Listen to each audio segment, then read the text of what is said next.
Hello students, welcome to history insight YouTube channel. তো প্রত্যেক দিনের মতো আজকে 7টা 15-এ আমি আসতে পারিনি কিছু কারণবশত। তো 7টা 15-র বদলে আজকে ক্লাসটা এই টাইমেই কিন্তু প্রিমিয়ার হবে। তো সেই মতোই আমরা ক্লাসটা শুরু করব। ঠিক আছে? তো আজকে 23rd of February সানডে আমাদের কারেন্ট অ্যাফেয়ার্সের একটা নতুন ক্লাস আমরা নিয়ে এসেছি। চলো শুরু করি আজকের ক্লাসটা। কিছু ইম্পর্টেন্ট নিউজ কিন্তু আজকে রয়েছে, সেগুলো আমাদেরকে জেনে নিতে হবে। ঠিক আছে? তো চলো শুরু করছি আজকের ক্লাসটা আর কথা না বাড়িয়ে। প্রথমেই আমরা একটা পাখির গণনার দিকে যাব। সেই গণনাটা কিসের হিসেবে করা হয়, কি ভিত্তিতে করা হয়, এই সমস্ত কিছু আমরা জানবো। দেখো, গ্রেট ব্যাকইয়ার্ড বার্ড কাউন্ট, ঠিক আছে, এটা একটা পাখির গণনা যেটার নাম রাখা হয়েছে গ্রেট ব্যাকইয়ার্ড বার্ড কাউন্ট। এটা পশ্চিমবঙ্গে সর্বাধিক পাখির প্রজাতির সংখ্যা রেকর্ড করা হয়েছে। ঠিক আছে?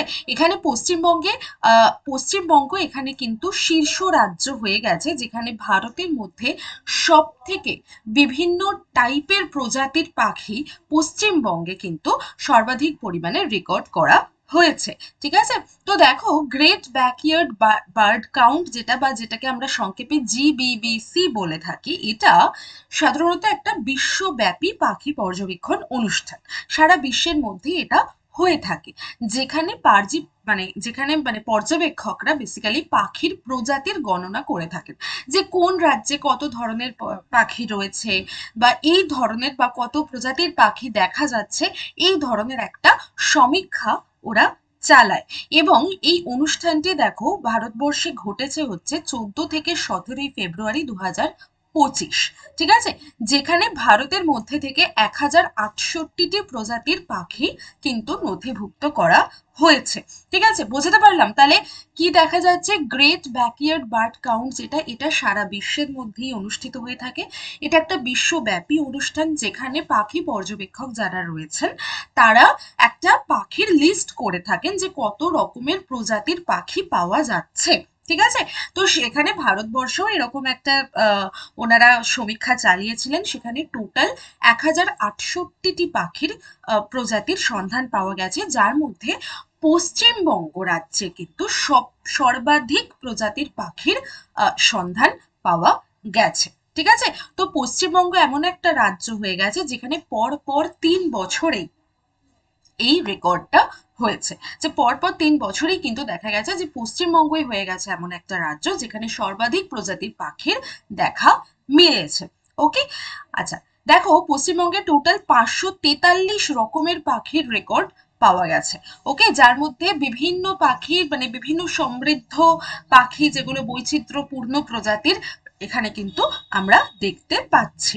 তার মধ্যে দেখো আইবিস বিল, কমন স্টার্লিং, এরা হচ্ছে আইইউসিএন দ্বারা খুব রেড লিস্টেড পাখি। ঠিক আছে? খুব বিরল প্রজাতির পাখি, খুব কম দেখা যায়।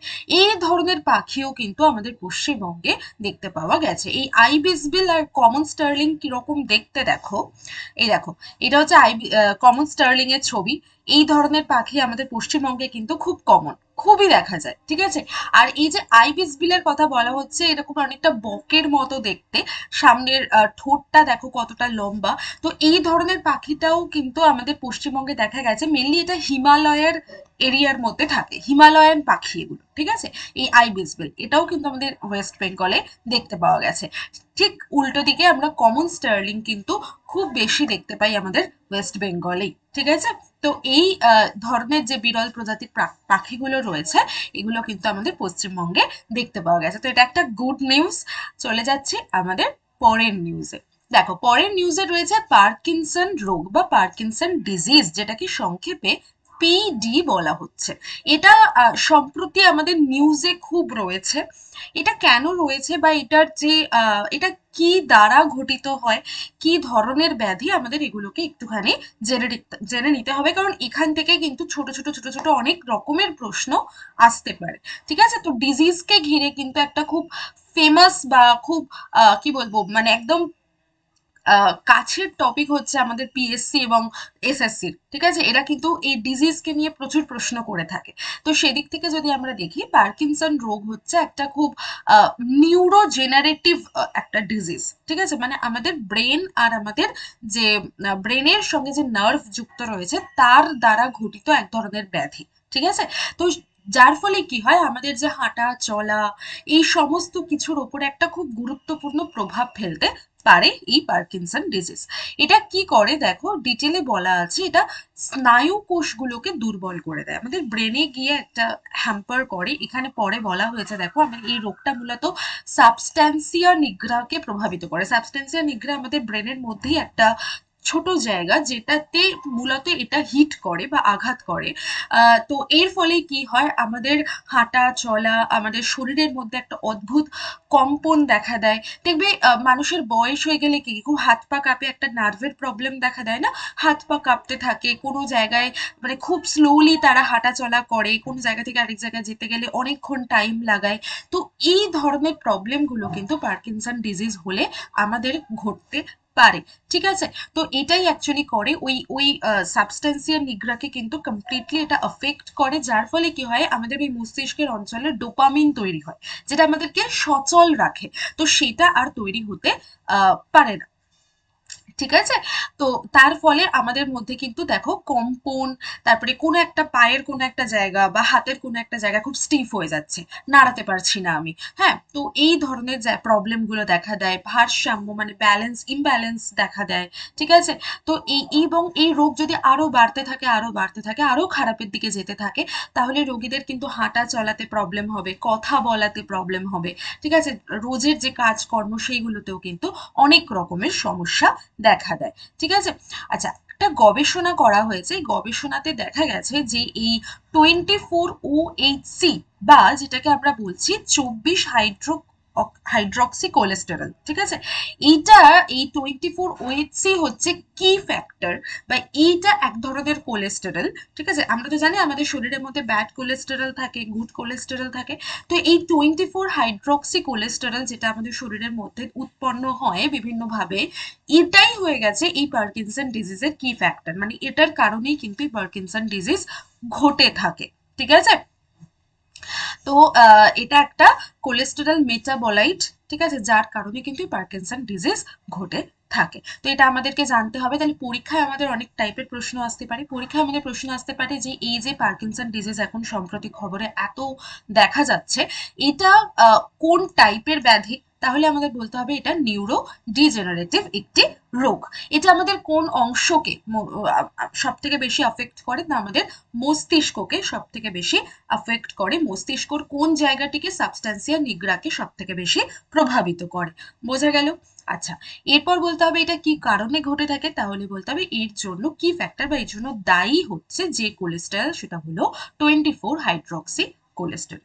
ওকে, বা 24OHC, দুটো নামই মনে রেখো, কারণ যদি ছোট ফর্মটা দিয়ে প্রশ্ন আসে তাহলে তোমরা যাতে গুলিয়ে না ফেলো বা কনফিউজ না হয়ে যাও, তার জন্য দুটো টার্মই কিন্তু মনে রেখো, ঠিক আছে? ওকে, তো দেখে নাও এখানে পার্কিনসন ডিজিজের আমি দিয়েছি যে আমাদের মস্তিষ্কটা পুরোটা এখানে ছবিতে তোমরা দেখতে পাচ্ছ, এই জায়গাটাই হয়ে যাচ্ছে পার্কিনসনের জায়গা, ঠিক আছে? এই জায়গাটা।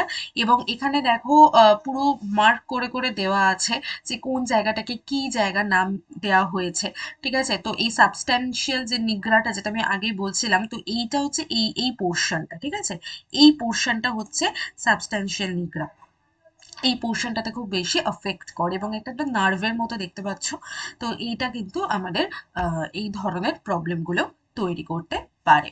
ওকে, চলো চলে যাচ্ছে পরের একটা নিউজে, যেখানে পাইলটদের জন্য একটা তোমার ডিজিটাল প্ল্যাটফর্ম না আনা হয়েছে, বা বলতে পারো একটা ইপিএল চালু করা হয়েছে ভারত থেকে, ইলেকট্রনিক পার্সোনেল লাইসেন্স, ঠিক আছে?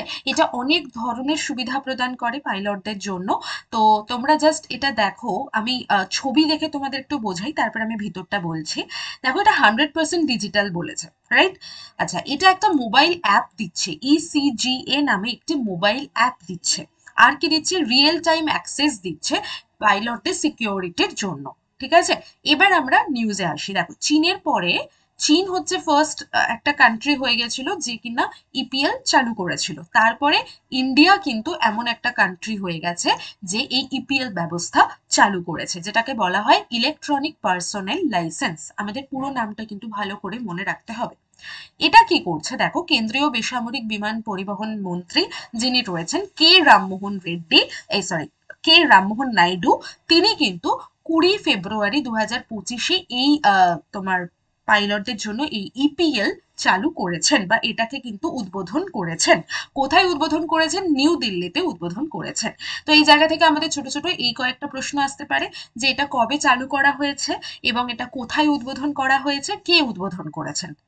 বোঝা গেল ফার্স্ট কোন কান্ট্রি ছিল, সেকেন্ড কোন কান্ট্রি হয়ে গেছে, হলো। তারপরে চলে আসছি, দেখো ইপিএল ডিজিটাল ইন্ডিয়া উদ্যোগের একটা অংশ। আমাদের আমরা জানি যে আমাদের প্রধানমন্ত্রী নরেন্দ্র মোদী ডিজিটাল ইন্ডিয়া একটা লক্ষ্য রেখেছে, তো সেইটারই একটা পার্ট হয়ে গেছে হচ্ছে ইপিএল।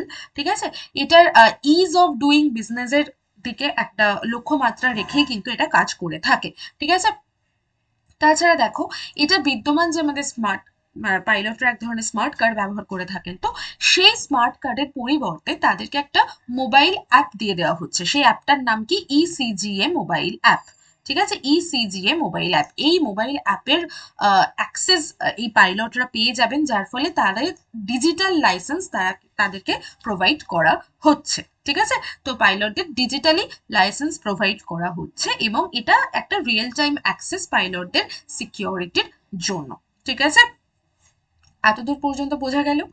চলে যাচ্ছি আমাদের নেক্সট নিউজে। এটা খুব একটা ইন্টারেস্টিং নিউজ। দেখো মণিকরণ তীর্থস্থান, এটার নাম অনেকেই শুনেছে, অনেকে হয়তো ঘুরতেও গেছে। তো এই মণিকরণ জায়গাটি আমাদের কিসের জন্য বিখ্যাত? উষ্ণ প্রস্রবণের জন্য বিখ্যাত, রাইট। তো এখানে মানুষজন যায় স্নানের জন্য, এখানকার জল খুব গরম। ঠিক আছে, তো যেখানে দেখা যায় বা বিশ্বাস করা হয় যে এটা একটা এমনই মানে স্থান বা এখানকার যে প্রাকৃতিক যে উষ্ণ প্রস্রবণ, সেই প্রস্রবণের জলে যদি স্নান করা হয়, মানে এটা সাধারণ মানুষের মধ্যে এই প্রবাদটা রচিত আছে যে এখানকার জল খুব পবিত্র এবং এখানে গিয়ে যদি আমরা স্নান করি তাহলে পরে আমাদের যে ধরো নানান ধরনের যে রাসায়নিক এগুলো এবং বাতের যে সমস্যা, সেই সমস্ত কিছু কিন্তু সেরে যাবে, রাইট। তো এই ধরনের একটা বিশ্বাস মানুষের মধ্যে রয়েছে। আচ্ছা, এবার আমরা বলি যে এই মণিকরণ থেকে কাসোল নামক একটি জায়গা রয়েছে, এই মণিকরণ থেকে কাসোল এই উষ্ণ প্রস্রবণের জলটিকে স্থানান্তর করার একটা সিদ্ধান্ত নেওয়া হয়েছিল, যার ফলেই কিন্তু সেখানকার যারা সাধারণ মানুষ বা স্থানীয় বাসিন্দা রয়েছেন তাদের মধ্যে একটা বিরোধিতার জন্ম নিয়েছিল স্বাভাবিকভাবেই, যে নিজেদের জায়গার তীর্থস্থানের জল আমি অন্য জায়গায় যদি দিয়ে দিই, ঠিক আছে, তাহলে আমাদের মধ্যে একটা বিতর্ক তৈরি হবে। তাই জন্যই কিন্তু এটা এখন বর্তমানে নিউজে রয়েছে। তো এই মণিকরণ কোথায় অবস্থিত এটা আমাদের জানতে হবে, হিমাচল প্রদেশে অবস্থিত। এখানকার যে উষ্ণ প্রস্রবণ এবং ধর্মীয় তাৎপর্যের জন্য কিন্তু মণিকরণ জায়গাটি বিখ্যাত। এটা পার্বতী নদীর তীরে পার্বতী উপত্যকায় 1829 মিটার উচ্চতায় অবস্থিত। ঠিক আছে, এবং এটি আমি আগেও বললাম এটা উষ্ণ প্রস্রবণের জন্য বিখ্যাত এবং এটি বিভিন্ন টাইপের রোগ নিরাময়কারী বৈশিষ্ট্য রয়েছে এর জলে, এটাই বিশ্বাস করে থাকেন সেখানকার মানুষেরা এবং অন্যান্য তীর্থ যারা করতে যাচ্ছেন তারা। তো এবং এটা দেখো এই জল তেজস্ক্রিয় এবং বাতের জন্য উপকারী, এটা আমি বললাম তোমাদের। তো এই মণিকরণ হিন্দু এবং শিখদের জন্য একটা প্রধান তীর্থস্থান, যেখানে একটা শিব মন্দির রয়েছে এবং একটা গুরুদ্বারা মন্দিরও কিন্তু রয়েছে এবং একটি রাম মন্দিরও রয়েছে। মানে হিন্দুদের জন্য শিব মন্দির আর রাম মন্দির রয়েছে, আর শিখদের জন্য এখানে একটা গুরুদ্বারা রয়েছে। বোঝা গেল? তো দেখে নাও জায়গাটা, তোমরা এই জায়গাটা হয়তো অনেকেই দেখেছো, অনেকে ঘুরতেও গেছো। এটা হিমাচল প্রদেশের কোলে অবস্থিত, পার্বতী নদীর মানে পার্বতীর পাহাড়ের ধারে অবস্থিত একটি জায়গা। ঠিক আছে, 1829 মিটার উচ্চতাতে অবস্থিত এবং এখানে যে উষ্ণ প্রস্রবণ, এটা ন্যাচারালি এই উষ্ণ প্রস্রবণের জলটা এখানে পাওয়া যায়। তো সেই জলটা আমাদের অনেক টাইপের রোগ নিরাময়ের হিসাবে কিন্তু ব্যবহৃত হয় বা মানুষ বিশ্বাস করে থাকে। ঠিক আছে, ওকে, পরের নিউজে চলে যাই। দেখো 34th ITTF ATTU Asian cup table tennis tournament, এটা হোস্ট করেছে কে? চায়না। ঠিক আছে, হোস্টিং কান্ট্রি কে? চায়না। এটাই আমাদের মেন নিউজ। এবার আমরা একটু যদি ডিটেলে জানতে চাই তাহলে জেনে নিই এটা কততম এডিশন? 34। ঠিক আছে, 34তম এডিশন। আইটিটিএফ আর এটিটিটিইউ, এটার ফুল ফর্মটা আমরা জেনে নেব। International table tennis federation, ITTF, আর এশিয়ান টেবিল টেনিস ইউনিয়ন, যেটা এটিটিইউ। ঠিক আছে, এটা Asian cup table tennis tournament, যেটা অনুষ্ঠিত হয়েছে। এই টুর্নামেন্টটা দেখো 19 থেকে 23 ফেব্রুয়ারি, মানে 19 তারিখ থেকে 23 তারিখ অবধি এটা অনুষ্ঠিত হয়েছে। এটা কোথায় অনুষ্ঠিত হয়েছে? চায়নার শেনজেন ইউনিভার্সিটি যে রয়েছে সেইখানে স্পোর্টস সেন্টারে কিন্তু এটা অনুষ্ঠিত হয়েছে। তো এই শেনজেনের ডাকনাম হচ্ছে তোমার পেংচেং, এবং এই পেংচেং এর সঙ্গে একটা হোমোফোনিক সাউন্ড একটা রয়েছে, সেই হিসাবে টুর্নামেন্টের মাস্কট রাখা হলো পেং পেং। ঠিক আছে, তো এই পেংচেং এটারই একটা হোমোফোনিক সাউন্ড নিয়ে কিন্তু এর মাস্কটের নাম রাখা হয়েছে পেং পেং। তো আমরা এক্ষুনি পেং পেংকে দেখতেও পাবে তোমরা। আরেকটা কথা যেটা এখান থেকে খুব খুব খুব বেশি প্রশ্ন আসতে পারে, সেটা হচ্ছে এই যে চীনে ATTU, ITTF, ATTU Asian cup table tennis অনুষ্ঠিত হয়েছে, এখানে পুরুষদের যে টিম ছিল বা মেলদের যে টিম ছিল, সেই মেন্স টিমের কোচ কে হয়ে গেছেন বা নেতৃত্ব কে দিয়েছেন?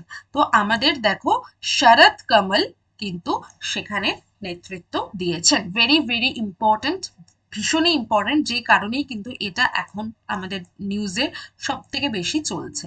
ঠিক আছে, তো শরৎ কমল কিন্তু এই ট্রেনিংটা এদেরকে দিয়েছেন, মেন্স টিমের ট্রেনার ছিলেন তিনি। ওকে, তো এই যে আমাদের পেং পেং তোমরা দেখতে পাচ্ছ, ইনি হচ্ছেন সেই ম্যাসকট, আর এটা ইন্ডিয়ান টিম। ওকে, এটা 34th ITTF ATTU Asian cup হয়ে গেছে। ওকে, চলো তাহলে আজকে নিউজ এত দূর অবধি থাকলো। মেন মেন নিউজগুলো আমি সমস্ত কভার করে দিলাম তোমাদের জন্য। আজকের টাইমিংটা 7:15 থেকে একটু পিছিয়ে গেছে। ঠিক আছে, তো যাই হোক, তোমরা আশা করি ক্লাসটা সকলে দেখবে, মন দিয়ে শুনবে, এবং তোমরা এই ক্লাসের পিডিএফ পাওয়ার জন্য হিস্ট্রি ইনসাইট যে টেলিগ্রাম চ্যানেলটি রয়েছে সেখানে জয়েন হয়ে যেতে পারো।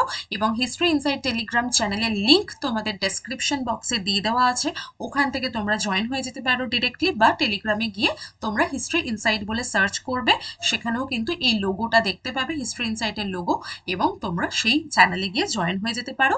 ওখান থেকেই তোমরা এর পিডিএফ, ক্লাসের পিডিএফ পেয়ে যাবে। ওকে, আর যে কোনো টাইপের হেল্পের জন্য তোমরা এই সকাল 10টা থেকে বিকেল 5টার মধ্যে এই ফার্স্ট নাম্বারটাতে কল করতে পারো, আর সেকেন্ড নাম্বারটায় তোমরা হোয়াটসঅ্যাপ করতে পারো যে কোনো টাইম। তো 24 ঘন্টার মধ্যে শোভন স্যার সবসময় তোমাদেরকে হেল্প করার জন্য রয়েছেন।